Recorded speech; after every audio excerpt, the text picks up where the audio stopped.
नमस्कार साथियों। तो आज है 29 जनवरी 2025। बाजार की सेंटिमेंट आज तो काफी बढ़िया था और निफ्टी 50 क्लोजिंग भी दे दिया 23,000 को ब्रीच करके बहुत ऊपर आके 23,163 पॉइंट पे लगभग 0.90% गेनिंग के साथ। अब सवाल उठता कि कल क्या होगा। एक तो कल निफ्टी 50 बैंक निफ्टी दोनों इंडेक्स की एक्सपायरी है, ऊपर से ग्लोबल मार्केट बहुत ज्यादा वॉलेटाइल। तीसरा एफओएमसी मीटिंग की आउटकम आज रात को। तो क्या होगा कल जानेंगे इस वीडियो में। साथ में शेयर मार्केट से रिलेटेड बहुत सारे important and latest update share करूंगा आपके साथ। उसके साथ साथ ग्लोबल मार्केट का हालचाल, एफएसडीएस का डेटा और मोस्ट इंपॉर्टेंट पार्ट कल मार्केट प्रेडिक्शन। तो रिक्वेस्ट करूंगा आप सभी को प्लीज वीडियो को बिना स्किप के पूरा अंत तक जरूर देखना और खास करके इस वीडियो की आखिरी 3-4 मिनट पे जब हम बाजार को एनालाइज करेंगे, समझने की कोशिश करेंगे कि कल 30 को बाजार किस तरह मूव कर सकता है, उसको तो कहते ही मिस मत करना। ओके, तो चलिए सबसे पहले चेक करते हैं हमारे एनालिस्ट ने क्या स्टेटमेंट दिया कल। दोस्तों बृहस्पतिवार बाजार के लिए किस तरफ हो सकता है, आज इस टॉपिक को कवर किया एचडीएफसी सिक्योरिटीज द्वारा एक एनालिस्ट ने। अब क्योंकि आज देखते ही देखते निफ्टी 50 दो इंपॉर्टेंट रेजिस्टेंस को ब्रेक किया। नंबर 1 23,000, नंबर 2 23,100 और सक्सेसफुल ऊपर क्लोजिंग भी दिया। तो जिसके चलते उम्मीद भी थोड़ा बढ़ चुका है और ये एनालिस्ट ने सीधा सीधा कह दिया। अब क्योंकि देखिए आज सबसे इंपॉर्टेंट लेवल 23,000 को ब्रेक किया तो यहाँ पे बन जाएगा नेक्स्ट सपोर्ट, क्योंकि एक रेजिस्टेंस जब ब्रेक होता है वहां पे क्या बन जाता है, नेक्स्ट टाइम सपोर्ट बन जाता है। ठीक उसका ऑपोजिट भी होता है, कोई सपोर्ट अगर ब्रेक हो जाता है वहां पे क्या बन जाता है, रेजिस्टेंस बन जाता है। अभी देखिए नेक्स्ट जो हर्डल मेंशन किया 23,350 से लेके 23,400 की जोन। वैसे दोस्तों आप लोगों को क्या लगता है कि कल बृहस्पतिवार बाजार किस तरफ जाएगा? जो भी आपको लगता है प्लीज बताइए कमेंट करके कमेंट बॉक्स में। ओके, अच्छा सेम टॉपिक को ही कवर किया मनी कंट्रोल के वेबसाइट में। दूसरे एक और एनालिस्ट ने अपने एक पॉइंट ऑफ व्यू रखा, technical view. Further rally possible for Nifty only on decisive close above 23,400। इन लोगों की डिमांड बहुत ज्यादा है। कल तक ये लोग बोल रहा था कि 23,100 के ऊपर अगर क्लोजिंग दे दिया तो एक अच्छा रैली होगा। आज डिमांड और बढ़ चुका है, 23,400 के ऊपर क्लोजिंग होगा तभी जाके एक अच्छा रैली हो सकता है। बट हाँ बात ये भी है कि जो निफ्टी की वॉलेटाइल इंडेक्स अपना 6 महीने की हाई पे पहुंच चुका है। फिक्स इंडेक्स मतलब वॉलेटाइल इंडेक्स, और मतलब बाजार बहुत ज्यादा गर्म हो चुका है, वॉलेटाइल हो चुका है। अच्छा यहाँ पे देखिए कुछ रेंज मेंशन किया, जैसे कि 22,500 से लेके 24,000 की जोन। ठीक है, खैर जो भी अपडेट होगा मैं आपको दे दूंगा और इस अपडेट में हम आगे इस वीडियो की आखिरी 3-4 मिनट पे चर्चा भी करेंगे। बट उसके पहले दोस्तों कुछ इंपॉर्टेंट इकोनॉमिकल डेटा, कुछ इंपॉर्टेंट रिपोर्ट आज आउट हुआ है जो कि आपके साथ मैं शेयर करना चाहूंगा।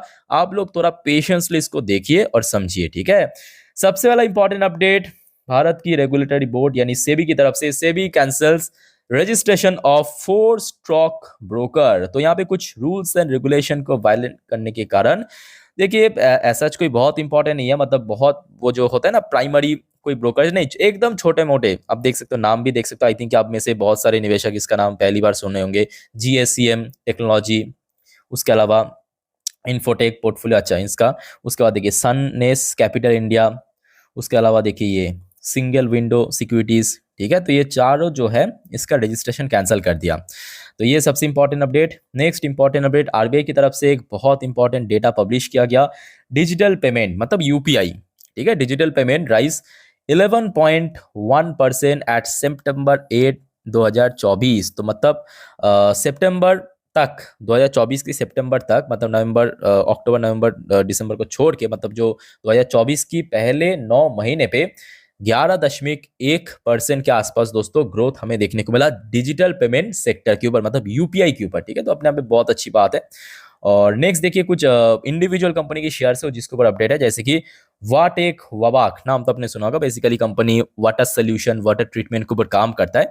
कंपनी को एक्चुअली मिला है, ये देखिए बहरेन की तरफ से 121 करोड़ की बढ़िया शानदार कॉन्ट्रैक्ट, और जिसके चलते आज शेयर देखिए, मतलब जब ये न्यूज़ पब्लिश हुआ था तब तो 6% मूव कर गया था। अदरवाइज शेयर क्लोजिंग दिया मुझे जितना याद है 8 से 10% ऊपर आके। ठीक है, तो बहुत इंपॉर्टेंट कंपनी और शेयर भी काफी हद तक गिर चुका है, तो इसको ऊपर नजर रखिएगा। ठीक है, अच्छा नेक्स्ट देखिए दो शानदार कंपनी, एक हो गया आपका गार्डन रीच शिप बिल्डर यानी जीआरएसी, दूसरा हो गया अपोलो माइक्रो। दोनों ही डिफेंस सेक्टर की कंपनी, पार्टनरशिप किया किस पर्पस, टू डेवलप को produce under water weapons and communication system. तो ये जो सारे प्रोडक्ट है ना, जैसे अंडर वाटर वेपन्स हो गया, कम्युनिकेशन सिस्टम हो गया, इसको बनाने के लिए, डेवलप करने के लिए अपोलो माइक्रो जो कि एक प्राइवेट कंपनी है, जीआरडीसी जो कि एक सरकारी कंपनी, ये दोनों के भीतर एक पार्टनरशिप हुआ। तो आई थिंक इस टाइप की पार्टनरशिप आगे भी होना चाहिए। मतलब हर एक फील्ड में, खास करके रेलवेज, डिफेंस में प्राइवेट प्लेयर के साथ अगर पार्टनरशिप में काम किया ना, वहां पे मतलब ग्रोथ की चांस या जो ग्रोथ रेट है आपको बहुत ज्यादा देखने को मिलेगा। ठीक है। अच्छा, नेक्स्ट देखिए, एक बहुत इंपॉर्टेंट डेटा आज पब्लिश हुआ। जैसे कि देखिए न्यूज की headline, government of Singapore bet on Indian stocks. अच्छा, गवर्नमेंट ऑफ सिंगापुर एक्चुअली 2024 की, मतलब ये जो फाइनेंशियल 25 अभी तक बहुत सारे कंपनी के शेयर में ना निवेश किया था। उनमें ऐसे 10 शेयर में, मतलब ये जो गवर्नमेंट ऑफ सिंगापुर है, इनको 30 से लेके 80% की रिटर्न मिला। बाय द वे, ये कोई रिकमेंडेशन नहीं है, मेरे बात को ध्यान से सुनेगा। ये बेसिकली एक डेटा है जो कि गवर्नमेंट ऑफ सिंगापुर की द्वारा यहाँ पे मतलब इन्वेस्ट हुआ, किया गया था, और उसमें सबसे ज्यादा रिटर्न मिला। तो आप देख सकते हो एम्बर एंटरप्राइज जो कि हमने देखा फाइनेंशियल 25 में बहुत अच्छा मूवमेंट किया। उसके अलावा देखिए एमी ऑर्गेनिक हो गया, इस पर भी स्टेक है आपके गवर्नमेंट ऑफ सिंगापुर का। डिविस लैबोरेटरीज हो गया, आपके महिंद्रा एंड महिंद्रा हो गया, बहुत अच्छे रिटर्न दिया। परसिस्टेंट हो गया, इसके अलावा देखिए एजिस लॉजिस्टिक हो गया, पीएनबी हाउसिंग हो गया, मिसेस बेक्टर हो गया, इंटेरो हेल्थ केयर सोल्यूशन हो गया, भारती एयरटेल हो गया। तो ये जो 10 कंपनी की शेयर है जिस पर आपके गवर्नमेंट ऑफ सिंगापुर द्वारा निवेश किया गया था फाइनेंशियल 25 में, और इनको लगभग 30 से 80% रिटर्न भी मिला है। ठीक है, तो ये कोई रिकमेंडेशन नहीं है, बेसिकली एक डेटा है, बहुत इंपॉर्टेंट डेटा। अच्छा, नेक्स्ट दोस्तों, केएनएस टेक्नोलॉजी। देखिए केएनएस टेक्नोलॉजी शेयर लास्ट 2 दिन पे तो बहुत पिट गया, बट आज दोस्तों तीसरे दिन पे, मतलब बुधवार को, नमूरा एंड जेफरीज की तरफ से बहुत अच्छा रेटिंग एंड बहुत अच्छा टारगेट दिया। तो दोनों ही ब्रोकर्स ने पे काफी तारीफ किया कंपनी की परफॉर्मेंस के ऊपर बेस करके, और खास करके नमूरा ने देखिए बाई करने का कॉल दिया और टारगेट प्राइस दिया 6146। बट स्टिल शेयर का जो ऑल टाइम हाई है 7500 के ऊपर, उससे काफी नीचे, बट आज की डेट में शेयर जहां पे है वहां से काफी ऊपर। ठीक है, तो मेरा नहीं है, नमूरा ने बाई करने का कॉल दिया, टारगेट प्राइस दिया 6146 रुपए। तो बहुत क्रूशियल कंपनी, बहुत इंपॉर्टेंट कंपनी, फ्यूचरिस्टिक कंपनी, इसको नजर रखिए। नेक्स्ट देखिए, बजट से रिलेटेड एक बहुत इंपॉर्टेंट अपडेट आया। We expect too much from the union budget. तो आई थिंक कि ये मेरे हिसाब से सही नहीं है। मतलब इस बार ना, मैं पर्सनली बोल रहा हूं, मेरा तो उम्मीद बहुत कम है। सीरियसली मेरा जो एक्सपेक्टेशन है बहुत कम है। अब देखिए लोगों की एक्सपेक्टेशन की कोई कमी नहीं है। जैसे कि आप अगर एक निवेशक हो तो आप चाह रहे हो कि जो long term capital gain tax या short term capital gain tax हो वो कम हो जाना। जो कॉर्पोरेट कंपनीज है वो चाह रहे हैं कॉर्पोरेट टैक्स कम हो जाए। जो सैलरीड इंसान है वो यही चाह रहा है कि जो स्लैब है टैक्स की वो कम, मतलब और ज्यादा इंक्रीज हो जाए, मतलब टैक्स फ्री इनकम बढ़ जाए, है ना। और अलग अलग सेक्टर में, अगर स्टील सेक्टर वो चाह रहा है कि वहाँ पे कुछ बड़ा अनाउंसमेंट हो, डिफेंस सेक्टर चाह रहा है। अब अल्टीमेटली क्या होगा वो तो दोस्तों आपको फर्स्ट फेब को ही मालूम पड़ेगा। बट मैं आपको यही सजेशन दूंगा, मेरे ओपिनियन के हिसाब से इस बार एकदम मिनिमम एक्सपेक्टेशन रखना, एकदम मिनिमम एक्सपेक्टेशन के साथ आगे बढ़ना। ठीक है, बाय द वे दोस्तों, अब बात करेंगे एफएमसी मीटिंग के बारे में, बट उसके पहले चलिए चेक करते हैं कि अभी यूएस बाजार की हालचाल क्या है। तो देखिए डॉ जोन्स की पोजीशन अभी यूएस में लोकल टाइम 11:56, डॉ जोन्स की पोजीशन थोड़ा सा नेगेटिव, थोड़ा सा flat. At the same time Nasdaq composite key position 0.78% नीचे। अब देखिए एफओएमसी मीटिंग की दोस्तों आउटकम आउट होगा आपके यूएस की जो स्टैंडर्ड टाइम है या यूएस की जो लोकल टाइम के अनुसार दोपहर 2 बजे पे, और भारतीय मतलब इंडियन स्टैंडर्ड टाइम के अनुसार रात 12:30 पे। और मोस्ट इंपॉर्टेंट क्या है कि उसके बाद जो फेडरल रिजर्व की चेयरमैन जेरोम पॉयल साहब की स्टेटमेंट आएगा, मतलब प्रेस कॉन्फ्रेंस, वो दोस्तों होगा हमारे यहाँ पे लोकल टाइम रात 1 बजे पे। तो देखिए आई थिंक कि आप लोग उस टाइम पे सो जाते होंगे, नेक्स्ट डे ऑफिस वगैरह काम वगैरह रहता है। ठीक है, तो मैं एक काम करूंगा कि देखिए पहले तो एफएमसी मीटिंग की आउटकम निकलेगा, उसके बाद लगभग आधा घंटे से 1 घंटा प्रेस कॉन्फ्रेंस चलेगा, अप्रॉक्स वही 1:30 बजे के आसपास। तो मैं उस टाइम का जो डेटा है, उस टाइम पे जो सारे अनाउंसमेंट होगा, क्योंकि देखिए यहाँ पे सिर्फ और सिर्फ एफएमसी मीटिंग का आउटकम इंपॉर्टेंट नहीं है, उसके बाद का जो प्रेस कॉन्फ्रेंस है वो भी बहुत इंपॉर्टेंट है। तो मैं आपको क्या करूंगा कि उस टाइम पे वीडियो रिकॉर्ड करके ना, मेरे बात को ध्यान से सुनिएगा, कल सुबह 6:45 पे, कल सुबह 6:45 मतलब 6:45 पे मैं रात में प्रीमियर में डाल दूंगा। यूट्यूब में प्रीमियर होता है ना, रात में प्री अपलोड कर दूंगा। सुबह में आप लोग बस एक बार चेक कर लेना, आप नींद से उठने के बाद एक बार बस चेक कर लेना मार्केट ओपन करने से पहले। ठीक है, मैं आपको डाल दूंगा, तो वीडियो जरूर लेना, ठीक है। तो अब बात करेंगे, देखिए यूएस मार्केट तो अभी फिलहाल नेगेटिव में है, बट इसका कोई इंपॉर्टेंस नहीं है, क्योंकि अल्टीमेटली देखिए अभी यूएस में लोकल टाइम अभी बजा है आपका ऑलमोस्ट 12 बजे के आसपास। 2 घंटे बाद आउटकम निकलेगा एफएमसी मीटिंग का, तो उसके बाद का जो रिएक्शन है ना वो इंपॉर्टेंट है। हो सकता है उसके बाद तेजी हो जाए। अब देखिए ज्यादातर जो एक्सपर्ट का मानना यह है कि इस बार जो रेट कट नहीं होगा, मतलब जो पॉलिसी इंटरेस्ट रेट वो अनचेंज रखा जाएगा। और मोस्ट इंपॉर्टेंटली देखिए इससे भी ज्यादा इंपॉर्टेंट यह है कि कल 30 तारीख यूएस की जीडीपी ग्रोथ रेट का डेटा आउट होगा, जो कि इस बार उम्मीद बहुत कम है। मतलब लास्ट टाइम हुआ था 3.1% की ग्रोथ, इस बार देखिए फोरकास्ट आया है फेड द्वारा 2.7%। तो इस अपडेट भी मैं आपको कल दे दूंगा, ठीक है। तो मतलब एक तो आज रात में एफएमसी मीटिंग का आउटकम, ऊपर से कल यूएस की GDP growth rate. By the way देखिए एक और इंपॉर्टेंट अपडेट, यूएस की 10 साल की बॉन्ड डील अभी थोड़ा सा नेगेटिव में चल रहा है। ब्रेन क्रूड ऑलमोस्ट स्टेबल है। इंडियन करेंसी की वैल्यूएशन 10 पैसा गिर चुका है, मतलब प्राइस के अनुसार बढ़ चुका है बट वैल्यूएशन के अनुसार गिर चुका है, ठीक है। अच्छा अब चलिए देख लेते हैं हमारे जो इंडियन कंपनी वहां पे लिस्टेड है, जैसे कि Wipro limited ADR version 0.41% positive है, बट इसका अभी इंपॉर्टेंट उतना ज्यादा नहीं है, because actually FMC meeting outcome होने के बाद जो डेटा है ना वो मैं आपको रात में रिकॉर्ड करके कल सुबह में दे दूंगा, ठीक है। 6:45 की वीडियो देखना मत भूलेगा। बट एचडीएफसी बैंक की एडीआर वर्जन अभी लगभग 1% नीचे, और आईसीआईसी बैंक की एडीआर वर्जन ऑलमोस्ट आधा % नीचे। अब चलिए चेक करते हैं कि गिफ्ट निफ्टी का पोजीशन कहाँ पे है। देखिए ये वीडियो मैं रिकॉर्ड कर रहा हूँ एग्जैक्ट रात 10:29 पे, तो थोड़ा सा वेट कीजिए, यहाँ पे टाइम एडजस्ट हो रहा है, ऊपर जो नंबर एडजस्ट हो रहा है। चलो ऑलमोस्ट हो चुका है। तो अभी देखिए इस टाइम के अनुसार गिफ्ट निफ्टी की पोजीशन चल रहा है 23,117 पॉइंट पे। मतलब आज निफ्टी 50 जहां पे क्लोजिंग दिया उससे नीचे, ऑलमोस्ट कितना, वही 40 पॉइंट के आसपास, 40 पॉइंट के आसपास नीचे चल रहा है। तो मुश्किल है। अब देखना ये होगा कि कल मतलब आज रात में कैसा रिएक्शन होता है, तो मैं आपको सारे अपडेट दे दूंगा, ठीक है। अच्छा अब चलिए देख लेते हैं आपके एफएसडीएस का डेटा। पर उसके पहले दोस्तों अगर आपको वीडियो अभी तक अच्छा लगा, इन्फॉर्मेटिव लगा, प्लीज वीडियो को लाइक करके जरूर एनकरेज करना, और मुझे फॉलो करना मत भूलना फेसबुक और इंस्टाग्राम में, जिसका लिंक आपको नीचे इसी वीडियो के नीचे डिस्क्रिप्शन बॉक्स में मिल जाएगा, ठीक है।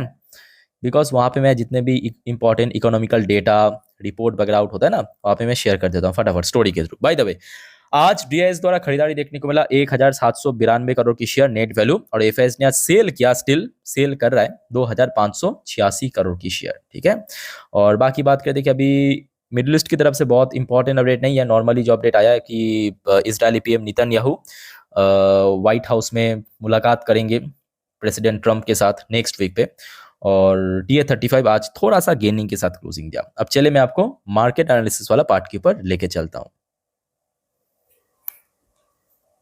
तो दोस्तों अभी आपके सामने मैं ओपन कर लिया निफ्टी 50 की लास्ट 3 महीने की कैंडलस्टिक चार्ट पैटर्न। अब जो बात मैं आपको बताना जा रहा हूं बहुत ही ध्यान से सुनना, अच्छे से ऑब्जर्व करना। देखिए नंबर 1 पॉइंट, एक बार सुबह सुबह इंडियन मार्केट ओपन होने से पहले डॉ जोन्स की फ्यूचर और नैस्डैक की फ्यूचर, ठीक है, डॉ जोन्स की फ्यूचर और नैस्डैक की फ्यूचर चेक करना।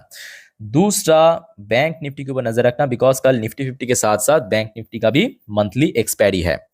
तीसरा दोस्तों मैं इस चैनल के ऊपर जो 6:45 वाली वीडियो पोस्ट करूंगा ना 6:45 AM पे, उसको देख जरूर लेना, ठीक है, क्योंकि उस वीडियो में मैं आपको आज रात की जो सारे डेटास, जो सारे अपडेट, जो सारे जानकारी, कंप्लीटली रिएक्शन सब आपको मैं ब्रीफली दे दूंगा, ठीक है। अच्छा अब चलिए शुरुआत करते हैं निफ्टी 50 से। दोस्तों जरा याद करके देखिए लास्ट डे यानी 28 तारीख को मैं आपको कुछ इंडिकेटर्स के बारे में जानकारी दिया था, कुछ रेजिस्टेंस, कुछ सपोर्ट के बारे में जानकारी दिया था, निफ्टी की 4 घंटे की चार्ट पैटर्न पे कुछ सिखाया था आपको। क्या बताया था कि देखिए यहाँ पे जो आपको ब्लू कलर की लाइन दिख रहा है, मतलब 20 डेज की में रैंडमली हमने देखा निफ्टी 50 जितने बार ऊपर जाने की कोशिश किया, 1 बार, 2 बार, 3 बार, 4 बार, 5, 6, 7, 8, रिसेंटली 9, 10, मतलब इतने शॉर्ट पीरियड में 10 बार दोस्तों यहाँ पे रिजेक्शन मिला, रेजिस्टेंस मिला। और आज दोस्तों इसी लेवल के जस्ट बॉर्डर लाइन पे क्लोजिंग दिया, बहुत ही सेंसिटिव जोन है। और अभी हमने क्या देखा, गिफ्ट निफ्टी की पोजीशन वीक चल रहा है। अब एक्चुअल में क्या होगा एफएमसी मीटिंग आउट होने के बाद, वो तो खैर रात का रिएक्शन है, बट फिलहाल इमीडिएट अगर हम बात करें थोड़ा सा वीक चल रहा है। तो कल देखिए मोस्ट इंपॉर्टेंटली मैं कहूंगा इस लेवल के ऊपर सस्टेन करना जरूरी है। इस लेवल को कल ब्रेक अगर कर लिया तो फिर से वही कंसोलिडेशन करेक्शन पॉसिबिलिटी है, ठीक है। तो ये जो लेवल्स है जिसका नंबर थोड़ा हाइड हो चुका है, मैं आपको एक बार लिख के देता हूं, 23,100। तो कल के लिए मैं कहूंगा 23,100 very very vital level, very very crucial level. तो ये देखिए सबसे इंपॉर्टेंट एक तो सपोर्ट हो गया, दो यहाँ पे सपोर्ट मिल गया आपको, एक हो गया 23,100 यहाँ पे इंडिकेटर स्कोर बेस करके।